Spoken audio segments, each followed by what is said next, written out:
lighten up a color sometimes, so mix in with your whites and then mix in with your blacks.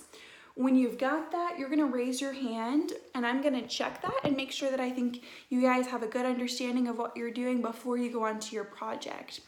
So that's gonna be your guys' independent practice, and I'm gonna come around and help you guys at each table. So this is just practice. I only want you guys to spend maybe 5-7 minutes on that. When you're done with that, you guys can transition into your project. So give me your attention for a little bit. I don't want you to touch your brushes yet. I'm gonna explain what your project is gonna be. That way you don't have to pause later. You can move right on in. So give me your attention for a few more minutes. We're gonna talk about, after you finish this worksheet, what I want you all to work on. So go ahead and look back up at the board. We're gonna look back at the area where our Create project is at. So when you're finished with your worksheet and I've approved it, I want you to move in, use the acrylics that you've got, and I want you to create something using the colors provided. So you've got white, black, red, yellow, and blue. So use those colors provided to create a space, it can be real or imagined, that you would like to live in. So it's pretty open-ended, and I want you guys to get really creative. You guys can see at the bottom of the board, I gave you some definitions of what I thought an A looks like and what I thought a B, a C, a D, and an F looks like. So if you guys are wanting to do A stellar and you want to do that, I'm going to say that that description is out of this world. So that's going to look like something that we've never seen before, something that I haven't seen you work on. I want you to really go outside of your comfort zone for this. I want you to show me 8 to 9 values. I want to see 2 secondary colors and at least 1 tertiary color. So that's an A. That's kind of difficult, but I know you guys can do it. If you're giving me B work, that's going to be extreme. That's what I'm going to call that. So that's amazing work. It's creative. It's thinking outside of the box. Maybe it's referencing an idea that you've been playing with before. And this one, you're going to give me 8 to 5 values. I'm going to see 2 secondary colors and 1 tertiary. That's what I'm expecting to see if I give you a B. A C, this meets my expectation. So this means we're gonna call this worldly. So this means it's something that we've seen before. It's still really amazing, you guys. We live in an amazing world. So a C is an awesome. It means you've got 5 to 4 values shown. You've given me 1 secondary color, 1 tertiary color. And the stuff is still really creative, really cool. Maybe it's a theme that you've been practicing already. You're not quite out of your comfort zone, but you're still trying with that. If I give you a D, that's what we called the next door neighbor. So a D, you're gonna give me 4 to 2 values. I'm only gonna see 1 secondary and 1 tertiary color. And it references the work that you've done in the past. So maybe, let's say, Johnny, you like basketball and you've given me a lot of basketball drawings. If this one is a place you'd like to live in and you show me a basketball court that I've seen before, that's awesome and that's a great thought, but I really want you to get outside of the box for this one. So that could be an example of what that might look like. And then if I give you guys an F, we're gonna call this the garage sale. So what that means is you're stealing from another person's work. So let's say Johnny's got a really cool, maybe he lives inside of the basketball. And that's a really cool idea, but I don't want you to take the same idea. I want you to think of your own. So with that having been said, let me give you some examples just to get you guys thinking ahead.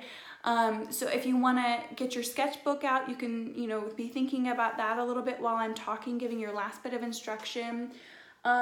So here's some paintings that we've seen in the past. So this is by Hieronymus Bosch. This is called The Garden of Earthly Delights. It was made in 1490. So this is a really amazing painting. There's a lot going on here, I would say this is extraordinary, out of this world.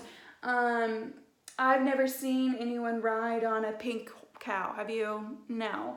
Or what if we lived in a little circular ball that was swimming? It's just a really creative idea. This is a more modern piece. So this was made in 2009 by Amelia Salisbury. It's called Baby on a Table. So this is giving me a few different colors, right? We've got mainly a lot of red. So this is kind of like Picasso's blue piece. We've got a lot of reds, but we've also got some secondary, got some blues, some oranges in here. So this one's also really creative. Like, what if you were one of these dice living on the table and you were watching the scale of huge people that was going on? That's pretty crazy. That's really cool. Here's another one of my favorites. This is by Sister Gertrude Morgan. She made this piece in 1970. It's called Jesus is My Airplane. So this is kind of a wild idea. You know, we don't normally see people in the sky. We don't normally see buildings floating or fences floating. And here is one of our last ones. So this is another modern piece. This was made actually last year in 2019 by an artist called Travis Head. It's called Quilt Square number 93. So imagine, what if you were living in a book? And what if you had all of the text around you? And what would you be seeing if you were in this book? And then the last one, Salvador Dali. He's a pretty cool guy. He always has this big long mustache that you think of when you see him. So Salvador Dali, this is The Temptation of St. Anthony from 1946. So this is, again, just really creative, really thinking of a different type of world, a place that you don't normally live in right now, you know, with these long spiderly legs. So those are just some ideas to get you guys thinking of what other artists have done when they thought about this idea. So with that, I want you guys to go ahead and work on your independent worksheets first. I want you to raise your hand when you're done with that before you move on to your independent piece. So go ahead and work on that. And we're done for the day. So students, thank you so much. I see a lot of really good work here. Before we clean up, I want you to put your brushes down. Go ahead and put them in water so that the paintbrush doesn't dry out. So all paintbrushes, I want to see them in here. I don't want them sitting out. And I want you guys to go ahead and we're going to recap what we learned today, and then we're going to clean up before you can head out to your next class. So today we looked at Picasso's The Soup.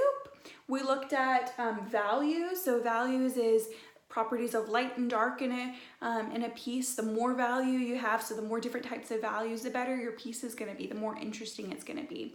We talked about tints, so the lighter side, the light values. We talked about shades, the dark values. We looked at our color wheel example.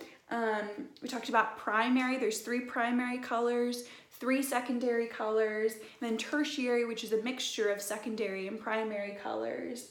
And you guys made some awesome work, guys. I really love what I was seeing out there. We'll have to talk about those next week in our critique about why you guys made the spaces that you lived in, what you imagine you would do there. So we'll talk about that next week. Maybe we'll have some story time with that. So go ahead and clean up your space, and I want you to go ahead and get in line on the door for your next class. Thanks, guys. Have a good day.